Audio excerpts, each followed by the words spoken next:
This has probably been one of the most requested videos, and for good reason too. Gumball Watterson is the main character of the show. It's not called The Amazing World of Darwin, but The Amazing World of Gumball, which means that he not only has main character powers and anime protagonist energy, but he also has incomprehensible levels of physical ability, powers beyond comprehension, ability to manipulate subatomic particles while also being able to manipulate and alter the macro world around him, as well as the quantum world. Gumball's mind and psychology further help to advance his agenda, making him one of the most revered beings in all of history. Since Gumball's physics and his chemistry are very closely related, I decided to include them both together in this section. Although they aren't too related, that's impossible to tell which is which. Starting off this section without giving away too many spoilers for the next parts, let's look at young Gumball in the episode, The Origins. Within this episode, after the extremely powerful cameraman smacks Gumball with his camera to get Gumball's hollow head working, the young Gumball realizes what is about to happen to Darwin. Alarmed, Gumball gives us a clue as to what's going on when he starts running, and I quote, "I'm a hyperactive 4-year-old. I live on a different timescale." Immediately after hearing this, my screen glitched. But more importantly, I thought of the time dilation equation that Einstein came up with, and how we could use this to figure out how fast Gumball is moving in this scene. Einstein's time dilation equation goes like this: t prime equals t divided by the square root of 1 minus v over c squared, where t prime is the time experienced by someone outside the reference frame, t being the time experienced by someone inside the reference frame, v being the speed of the observer in the reference frame, and c being the speed of light. Now, what I mean by the reference frame is basically that the time experienced by two individuals is different if they're moving at different speeds. If you were standing still and someone was looking at you from their perspective, you would be outside their reference frame. A better example would be if you were in a car and watched the road pass by you. The catch, however, is that you were kidnapped and put into this car where you can't hear any sound, can't look out the side windows, or even know that you're in a car. If you were to look out the front windshield and see the road coming towards you, you would think you're standing still. You'd be the observer inside the reference frame who is moving, but doesn't seem as though they are moving. Now, if someone were to be outside the car and see you inside a car wailing and screaming because you've been kidnapped, they wouldn't think you're an observer inside the reference frame. They'd probably call the police. But to you, this person is someone who is outside your reference frame, or someone who is outside your perspective. Coming back to the time dilation equation, from when Gumball starts running to when he saves Darwin, roughly 9 seconds pass for Gumball, and an unknown amount of time passes for everything else outside of Gumball's reference frame. If we pay close attention and see the tricycle outside of Gumball's reference frame, when Gumball picks up a chair, we can figure out how much time passes for someone outside of Gumball's reference frame. Finding the distance the tricycle moves in this scene to be around 0.07 meters, and referencing the kinematics equation for distance being delta x equals vit plus 1/2 at squared, we can find the time by rearranging the equation. Since we'll take the initial velocity to be when the tricycle was at its peak, we can get rid of the part of the equation that says vit and instead focus on the 1/2 at squared part of the equation. Multiplying by 2 and dividing by g, and then finally taking the square root, we get the time that passes for someone witnessing this event from outside the frame of reference is t equals square root 2x divided by g, with g just being the acceleration due to gravity. Substituting in all numbers, we get that the time for someone outside of Gumball's reference frame is the square root of 0.014 seconds. Finally, if we rearrange Einstein's equation for velocity, we can find how fast Gumball moves in this scene. Doing a little bit of algebra and rearranging the equation, we find that the speed Gumball is going at is v equals c times the square root of 1 minus t over t prime squared. Substituting in square root 2x over g, or square root 0.014, for the time passed for someone outside the reference frame of Gumball, and then again substituting in all necessary values, we get that Gumball has to be traveling at around 2.14 times 10 raised to the 12th meters per second times I, since it's impossible to travel faster than the speed of light. If Gumball were to travel as fast as the speed of light, time would be dilated infinitely for Gumball, allowing him to stay still in time. Since Gumball can move faster than the speed of light, he not only gets to the imaginary axis, but this also means that Gumball can furthermore move backwards in time, not just stop it. Gumball has literally broken his own universe. Since Gumball can travel at this speed in this scene, it also means that Gumball's momentum must be 14 times 10 raised to the 13th I, found by the equation P equals mv. His kinetic energy must be 1.54 times 10 raised to the 26th I, found by the equation Ke equals pv divided by 2, which also means he has destroyed kinetic energy and the universe itself, as he is moving in the imaginary plane and is completely devoid from the real element of the universe. This also means that Gumball's power is 1.1 times 10 raised to the 28 I watts, found by the equation PV divided by 2t, which again, if it isn't repetitive enough, means that he's broken the universe as a toddler. Aside from Gumball's abilities to literally break the universe, he can also float using just his imagination. Although on the forefront, it would seem as though it's only Gumball's imagination which is causing him to fly, the cameraman himself is seeing Gumball float, which means that of the 4 natural forces in the known universe, Gumball must be using the electric force to make himself float, since Gumball isn't magnetic, for now. To be able to lift himself off the ground and remain in the air, Gumball would need to counteract the force of gravity, which luckily for us, we can calculate. Gumball weighs around 67.1 kilograms, and the acceleration due to gravity is around 10 meters per second squared. If we multiply the two values, we get the force due to gravity is 671 newtons.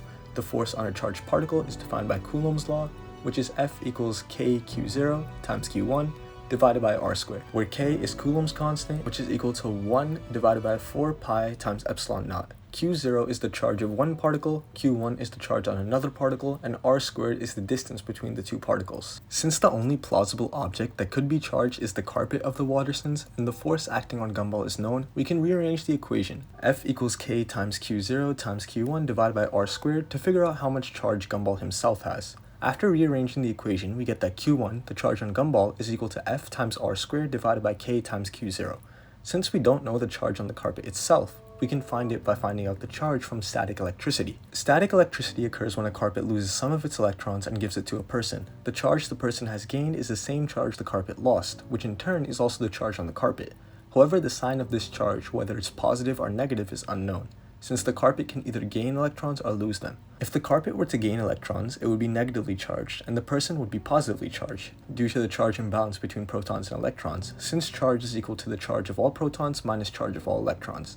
And if charge of all protons and charge of all electrons is the same for an object, the object is electrically neutral, which is what most objects are since they have so many protons and electrons. However, if the carpet were to lose electrons, the opposite would happen, and it would become positively charged and the person would be negatively charged. Unknown to us if Gumball has a negative or positive charge, one thing is certain, is that he must have the same charge as the carpet. Since a static electricity shock is not present when Gumball moves around, we can assume he is positively charged, since there is no discharge of electrons. Now, since Gumball is positively charged and there was no static shock, we can figure out the charge on the carpet by using the static shock. Since we know that the static electricity situation must be similar if not the same with only a few elements swapped, we can reference that situation to figure out what the charge on Gumball is. Current is the flow of charge and is defined by charge divided by time. A static electricity shock can discharge about 3000 volts, which sounds like a lot, but coupled with the resistance to electric flow around 100,000 ohms for a human body, the current is not as much. Using Ohm's law, which states that the voltage is equal to the current multiplied by the resistance, V equals I times R, and then rearranging for the current, which is subsequently equal to Q divided by T, we have that current is equal to V divided by R, which also means that our current is 0.03 amps. Knowing that the time it takes for an electric shock to go through is just 8.47 times 10 raised to the minus 11 seconds, we can also find the charge on the carpet. Since the equation for current is I equals Q divided by T, solving for Q, we get Q equals I times T. Substituting in all values, we get that the charge on the carpet is just a measly 2.541 times 10 raised to the minus 12 coulombs, which is standard for most near neutral, if not electrically neutral objects. Now, for the distance portion of the equation, which is the last needed variable, Gumball is around a little more than halfway above his floor, which must mean he is almost 1.8 meters above the ground, since the standard roof is around 3 to 4 meters above the ground. Gumball is also at a high point of around 3 meters, which is the max distance he'll be at and the distance we'll be using to calculate the charge on Gumball. After substituting in all values for the charge and distance, we get the charge on Gumball is around 264,173 coulombs of charge, which is not standard for any electrically neutral or charged object. Now, remember when I said Gumball isn't magnetic yet? Well, he still isn't, but since electricity and magnetism are related in a fundamental way, Gumball can utilize the magnetic field of the Earth itself to launch himself, as he is a charged object, and any charged objects, when moving in a magnetic field perpendicular to the field, can be accelerated by this field. In this scene, where Gumball is using his imagination and his electrical powers, he is seen swerving in his imaginary car. Now, in his imaginary car, he is moving at around 27.3 meters per second, found by taking the distance traveled and dividing by the time. Furthermore, his acceleration can also be found by dividing the distance by the time being 0.12 seconds, which comes out to the acceleration being 227.5 meters per second squared. Since we also know Gumball's mass, the force Gumball is using can also be found by multiplying by his mass of 67.1 kilograms. We find that the magnetic force on Gumball is 15,265.25 newtons. Now, this force isn't what we're looking for, but what we are looking for is the charge on Gumball again. Since magnetic force is Fm equals QVB, with Fm being the magnetic force, q being the charge, v being the speed of the charged particle, and b being the magnetic field, we know everything besides the charge. We can solve for it by rearranging the equation again to be q equals Fm divided by Vb, substituting in all necessary values with the magnetic field strength of the Earth being 3 times 10 raised to the minus 5 Teslas, we get that Gumball must have a necessary charge of 18,638,888 coulombs, which is 1.2 times 10 raised to 6 times more charged than a bolt of lightning. Knowing this charge, we can also find the other electrical properties of Gumball, mainly power. Electrical power can be found by multiplying the current by the voltage. Lucky for us, voltage is V equals kq divided by R, k being Coulomb's constant, q being the charge, and r being the distance. Gumball's distance from the ground is around 0.5 meters, and thus substituting in all necessary values, we get that the voltage should be around 3.24 times 10 raised to the 17th volts. Subsequently, we can find the current on Gumball if we assume his legs to be like a long straight current-carrying wire, for which the equation of force is equal to F equals ILB, which is the force he uses to propel himself forward. Since this equation must be used with an angle and I'm too lazy to take more accurate steps to get a number that is slightly larger, I decided to omit it and assume his legs to be perfect 90 degrees to the horizontal. Using the previous values and taking his legs to be 0.4 meters and rearranging the equation so that now I equals Fm divided by Lb, we can find the current, which after substituting in all values comes out to around 1.15 times 10 raised to the 9th amps. Now that we have our two important values, current and voltage, we can find power, which is equal to voltage times current. Since P equals I times V, we can multiply the two and get that power is equal to 3.72 times 10 raised to the 26th watts for Gumball, around 3 times more powerful than a lightning strike. Now, not only can Gumball use his electrical power to float and move, no, he can also use his power and energy to create shockwaves and in turn destroy things around him. After Gumball goes on Tumblr and becomes converted into an ally, can you blame him? His true power is unlocked, wherein he can manipulate the mass of himself and perfectly convert it into energy by using Einstein's E equals mc squared, which relates the mass of an object to its energy.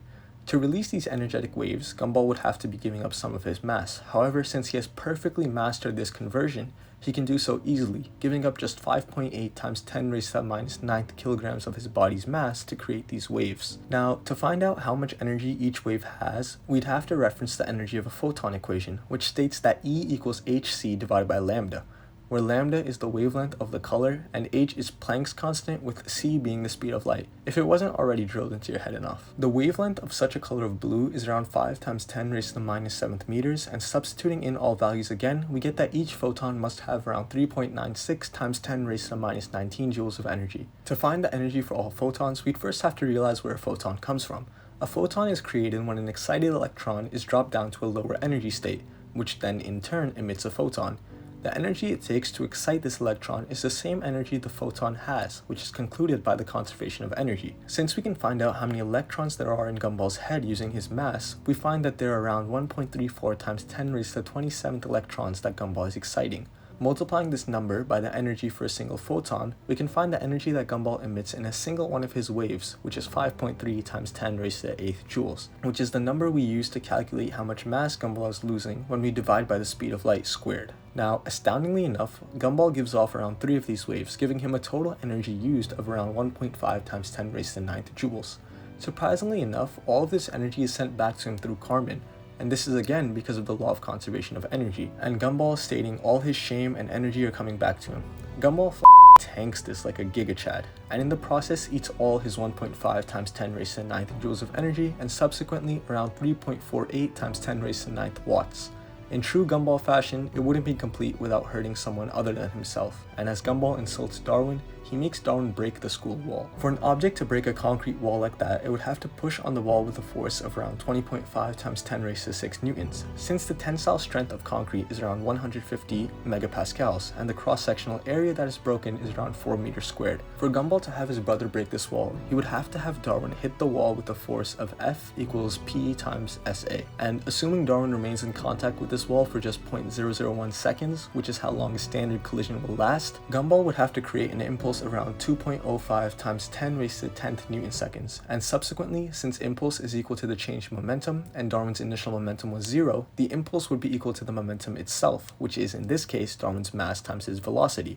Since we know the mass of Darwin, we can divide it by the momentum to get the velocity of Darwin, which comes out to 463,783,767 meters per second, which is more than a third faster than the speed of light. Just for Gumball to throw Darwin this far, his momentum would also have to be 2.05 times 10 raised to the 10th due to the law of conservation of momentum. Knowing Gumball's arm is just 0.7 kilograms, taking the impulse and dividing it by Gumball's arm mass, we get that Gumball would have to throw Darwin at least 2.9 times 10 raised to the 10th meters per second for him to break the wall. Since they remain in contact for a certain period of time, the force Gumball's arm would have to throw Darwin with is around 5.13 times 10 raised to the 11th newtons. Not only can Gumball fly using his electric charge, he can also generate lift like a bird. In this scene where Gumball is falling out of an airplane, he falls a certain distance, and using the kinematics equation we can find the terminal velocity, which comes out to 2,947.8 meters per second. Since we have this terminal velocity, we can couple it with the equation for lift, and since the lift force of an object is equal to the lift coefficient times velocity squared times 1/2 rho times surface area, and we have all these values, we get that the lift force must be 1.5 times 10 raised to 6 newtons generated from Gumball's arms. Not only Gumball's arms, but his feet as well are extremely strong. Gumball, who wasn't even moving, was able to apply enough torque to a car that was just about to fall off the edge. Since the force on the car is the acceleration due to gravity times the mass of the participants inside, which would be Nicole, Richard, and Anais, and the weight of the car, the total mass comes out to around 3,196 kilograms. Multiplied by gravity, the force due to gravity is an astounding 31,960 newtons. Since the radius of the car is around 2.2 meters and the torque is equal to the force times the radius, the torque comes out to around 70,312 torque, which is all counteracted by Gumball's foot, meaning that Gumball's foot was strong enough to counteract the force pulling down on the car, which in turn, on his day off, Gumball can exert around 31,960 newtons of force on the car from his small foot. To finally tie the knot for what I could find on Gumball's strength and power, I'd like to look at two scenes in particular. One where the steroid-enhanced Gumball goes Ultra Instinct and stops a dodgeball, and another one where Gumball activates the stand Killer Queen. In the scene where Gumball stops the dodgeball thrown by Tina and catches it in almost 0 time, we can calculate how much energy, momentum, and power this would take. First, by finding the dimensions for a T-Rex, which comes out to approximately 4 meters for the length of the tail and 907 kilograms for the tail mass, we can then find the angular momentum. Angular in this case since Tina rotates her tail.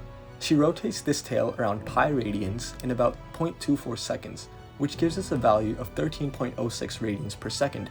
Since angular momentum is just the angular velocity times mass, we have that angular momentum equals 13.06 radians per second times 907 kilograms, which is the angular momentum of the ball. And since we can change this angular momentum to linear momentum just by multiplying by the radius of the rotational object, which in this case is 4 meters, we have that the linear momentum of Tina's tail is P equals omega times R times M, which is equal to 47,451.25 newton seconds.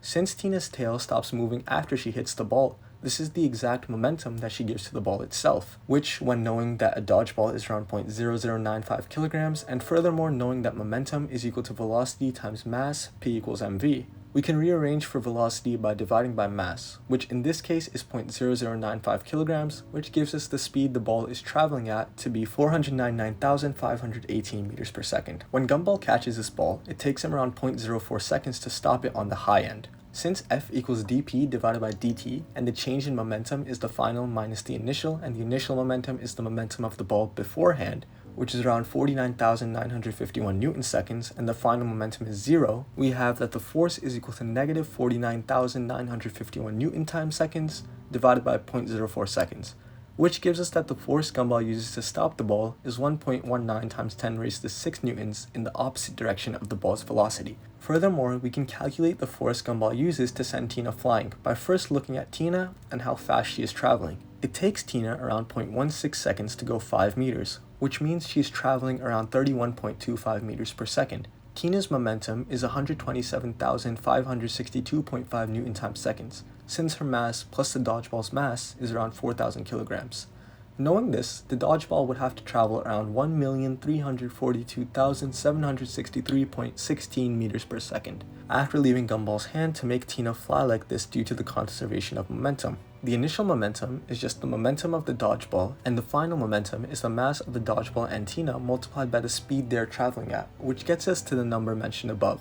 the mass of Gumball's arm is still 0.7 kilograms due to the law of conservation of mass, which in turn means that the speed his arm would have to travel to make the dodgeball go that fast is around 18,000 meters per second, and the force in turn he'd have to use is almost 3,189,050 newtons. Finally, the last feat that I found of Gumball is his ability to make people combust on contact, which can only be explained by his ability to transfer energy through waves or other means. When Gumball is running, he remains in contact with the first man for around 0.16 seconds. The pressure inside someone must be 1.5 times 10 raised to the 8th Newton meter squared for someone to blow up, as the tensile strength of a person's bones is around 150 megapascals. The surface area of a person is around 1.9 meters squared. Because of this, furthermore, the force must be 2.85 times 10 raised to the 8 newtons, as found by using the equation for tensile force strength, which is F equals pressure times surface area. With these values in mind, we can use the equation PV equals nRT to find the temperature Gumball must employ onto this individual to make him explode. The pressure is known, but the volume is not. Through a quick Google search, the volume of a human comes out to be around 0.0664 meters cubed, and in liters, this is around 66.4 liters. In 66.4 liters, there are approximately 2.96 moles of any gas, which is the N part for the equation PV equals nRT. Knowing the R to just be a constant and converting pressure into ATM, we can solve for temperature, as temperature equals PV divided by N times R. Substituting in all values, we get that the pressure inside someone to make them explode must be 3,994.29 Kelvin or 3,721.29 degrees Celsius. We can also find the heat energy transfer through the equation Q equals mc delta T, with the mass of an individual of this size being around 113.9 kilograms, the change in temperature being 3,691.21 Celsius, and the heat capacity being around 3.6 kilojoules divided by kilograms times Celsius. Multiplying out all values, we have that the energy transferred must be 1.5 times 10 raised to the 9th joules. Finally, through using the equation for thermodynamic heat transfer, we can find out how much heat was transferred. Knowing that the equation for heat transfer is Q equals K delta capital T, capital A, lowercase t, divided by d, where d is the thickness of the material, lowercase t is the time elapsed, capital A is the surface area of contact, delta T is the change in temperature, and K is the thermal conductivity constant. We can find out how much heat was transferred. After finding all values, capital A equals 0.2925 meters squared, D equals 0.002 meters, T equals 0.16 seconds, delta capital T equals 3,964.29 Kelvin, and K equals 0.21 watts per meter times Kelvin. Crunching the numbers, we get that Gumball transfers around 19,479 heat. Now, as astounding as Gumball's physical ability is, it should be noted that from the beginning, his ability to destroy the laws of physics themselves is likely the greatest feat that any character will ever be able to do. Him being able to travel faster than the speed of light on multiple occasions is his very trump card, and everything after that is just an extra feature. Although Gumball's physical ability is astounding, even more interesting is his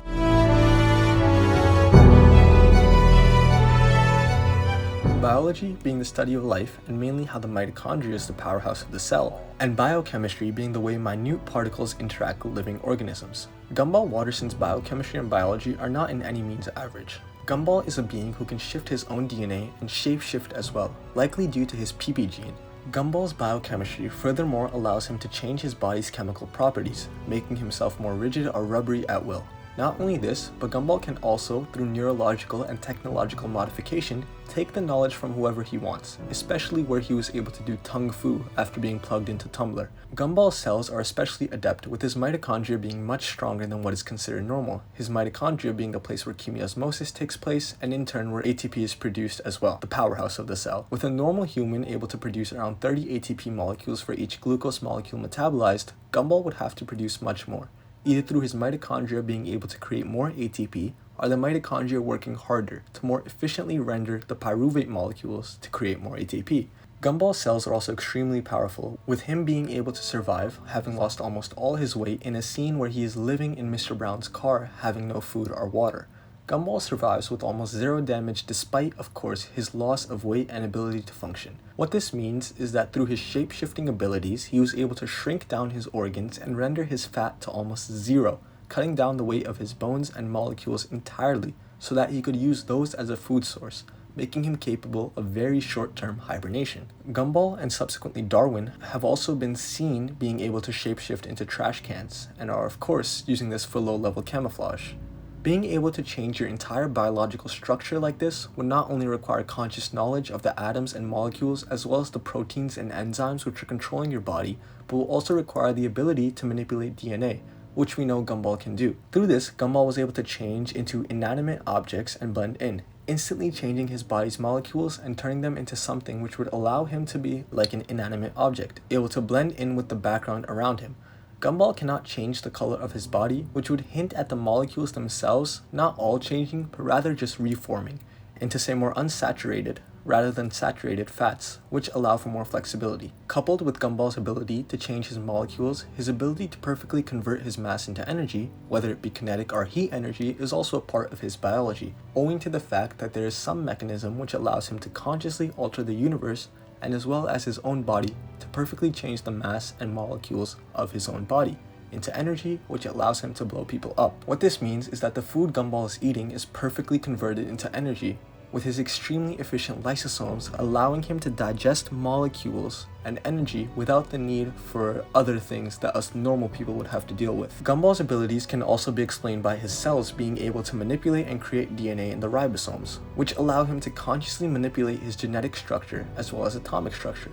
Gumball can also create lifelike beings with Darwin, although unknown if this truly is his ability or the ability of the microwave. Gumball is able to instill the lifelike properties within an organism, the minimum requirement being a single-celled organism which needs plasmids, a cell wall, and ribosomes. These basic parts would be a minimum requirement Gumball would have to give to his so-called child. This child was then able to eat and grow through the abilities that Gumball and in turn Darwin as well gave to their son, either through the manipulation of the atoms of his own body and making them bond and create the child itself, or through a huge inburst of energy creating the child able to live and eat others. Gumball's ability to regenerate his body is also extremely interesting, with him being able to fix his wounds in just a fraction of a second, likely due to his enhanced biology helping accelerate the phases of wound healing.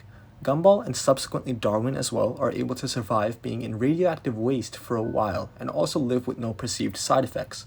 Gumball can also change the very nature of his biology, not related to the physical characteristics of his body, but literally being able to survive without a torso, or also being able to grow new legs instantly, likely due to his ability to increase the rate of mitosis that his body goes through. Furthermore, aided by his increased adeptness and biological control and DNA changing ability, Gumball's biology also allows him to copy other characters. For example, being able to become a Super Saiyan, which in turn would also mean he's able to copy the powers of the Super Saiyan and become one himself. If it isn't already apparent, Gumball would have to consciously manipulate his atoms and use immense amounts of energy, which is completely possible for him since he has perfected the E=mc² energy mass conversion perfectly.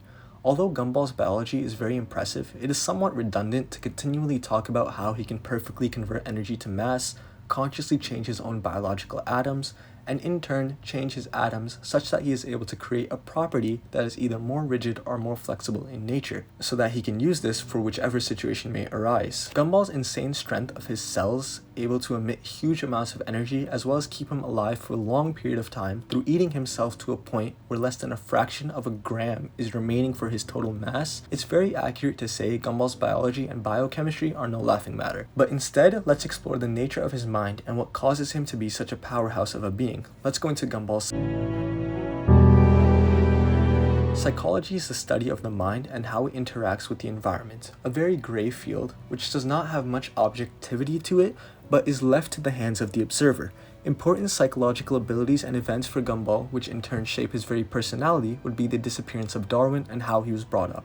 In Gumball fashion, he himself is a very adamant procrastinator, with not too much book smarts if I'm being honest. I mean, his head is hollow. Gumball finds any opportunity he can to procrastinate, likely explaining why we don't see him using much of his power in the show. Furthermore, Gumball's mindset includes him being able to do hypnosis after copying it and referencing it from Darwin through the use of his biology. Being able to do hypnosis not only requires conscious knowledge of the one the hypnosis is being done on, but also extreme concentration and knowledge of what is being done. For hypnosis to be qualified by a psychologist, it would require 6 years of training. And for Gumball, he does this in around just 6 seconds, with him being able to manipulate his brother. Although the real hypnosis is to be used in a therapeutic setting, Giga Chad Gumball uses it anyway.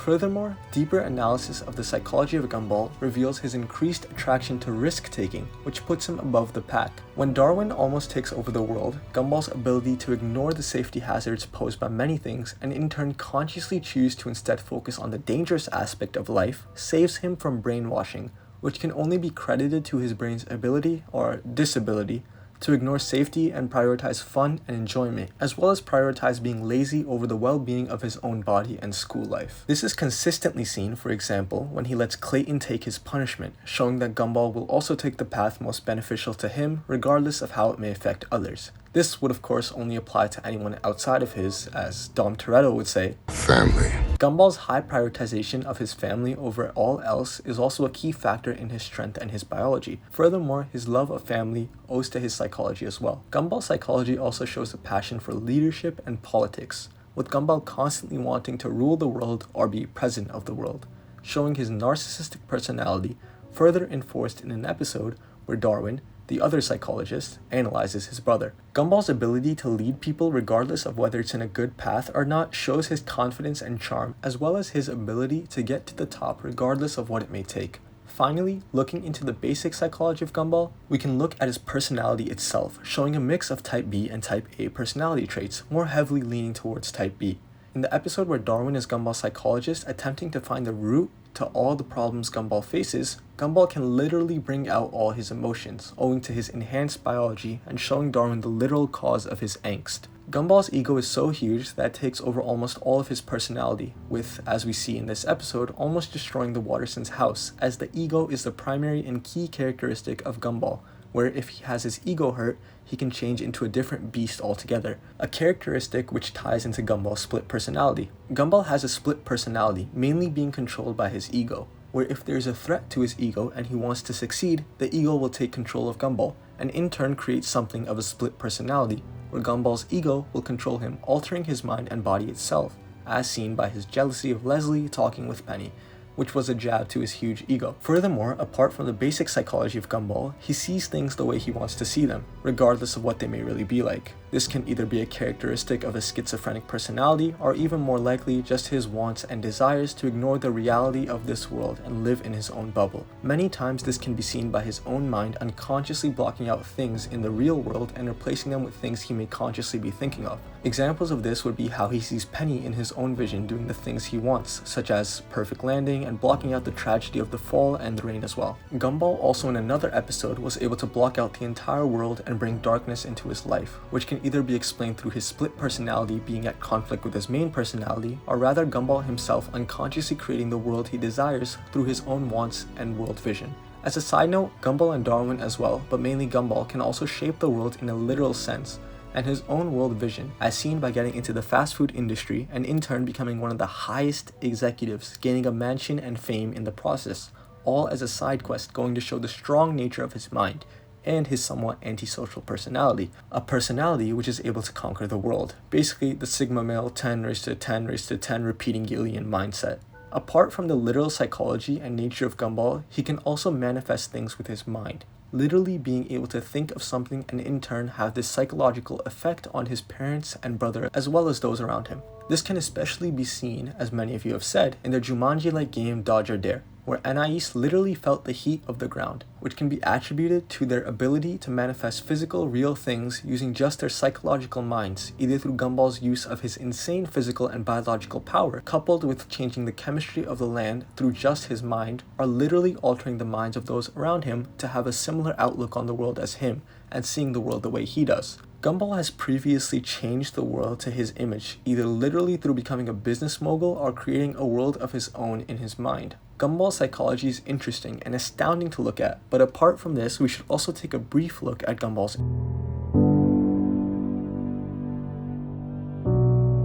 Instead of including the subject with the physics portion of this video, I decided to include it as a standalone section, such that it can be looked over in much more detail and in turn show the true nature of the endurance of Gumball.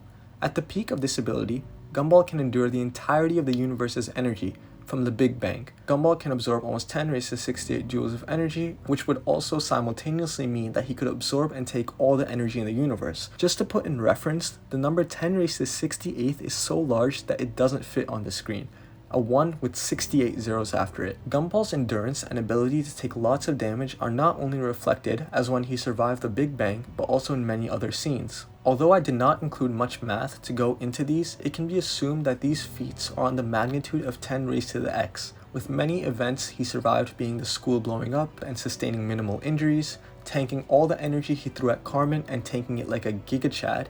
Furthermore, he was able to roll on the floor and not light himself on fire, nor sustain heavy injury, in part due to his extreme toughness and biological regeneration ability. Although this section has been extremely short, it should give a good insight into just how strong Gumball really is, being able to tank insane amounts of energy and damage and live through it.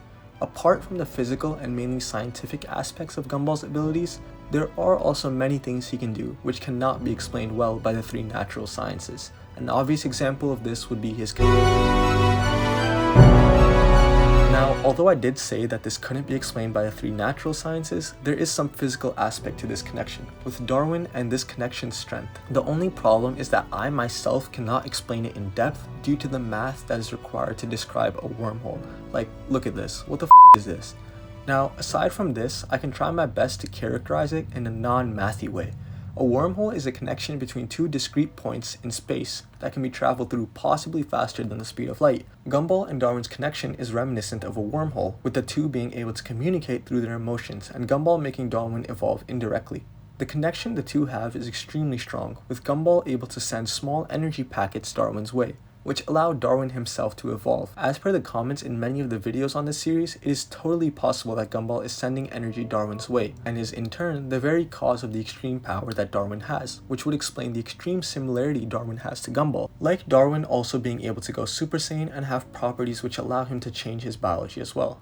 This ability for Gumball to send energy Darwin's way would mean he is the cause for Darwin's power, aside from Darwin gaining and training to get power himself after he mutates.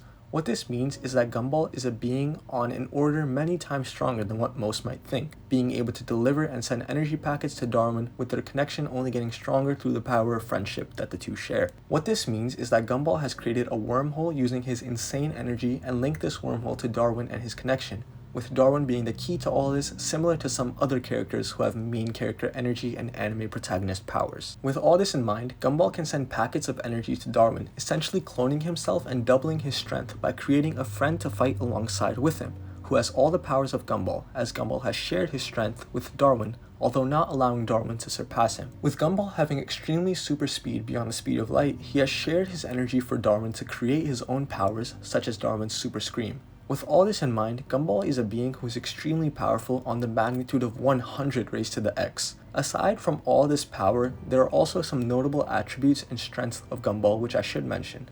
Although they may not be directly related to his power, they're definitely fun to look at. So let's analyze Gumball's. Although this section will be short, it should be fun to take a look at Gumball's skills, which may be the culmination of all these years living and his insane energy and power. Some skills of Gumball include being able to skateboard without previously knowing how to, and also the sad reality of not being able to do anything when someone is watching, which is also the reason I do my calculations when no one is around. More skills and obvious funny things would be Gumball's power of imagination, which, as Einstein said, is more important than knowledge. It's almost as if Gumball is the reincarnation of Einstein, with how much he utilizes Einstein's theories and ideas. As a side note, the very soul of Gumball is fiery and anger fueled, as created by a jab to his ego, which seems to be the most powerful attribute of Gumball, his ego. With many more skills that Gumball has, which I can't find right now, the main ones I believe are his power of imagination, which allows him to create whatever he wants in any way that he wants, which opens almost limitless doors and opportunities for him. In my closing remarks, I like to bundle up all that has been said in this very long video into one short summary. The abilities of Gumball found by the use of the 3 big sciences are astounding, with his power to tank extreme damage and also have an enhanced biology as well as physical abilities of chemistry able to change atoms and the small molecules around him. Gumball Watterson, although a procrastinator as seen by his psychology, has the PP gene for power, giving him strength unimaginable. A reference being his abilities to copy others and instantly gain new skills and learn new things. Gumball, with his narcissistic and manipulative personality, is not only a being who can influence those around him, characteristic of a politician, but his strong work ethic to achieve something he wants allows him to be able to take over the world with minimal effort. I hope you enjoyed watching this video, despite how long and maybe repetitive it was, and I hope I've been able to do a good job of characterizing just how powerful the main character of this show really is. I mean, the show has his name in it. I'm a hyperactive 4-year-old. I live on a different time scale.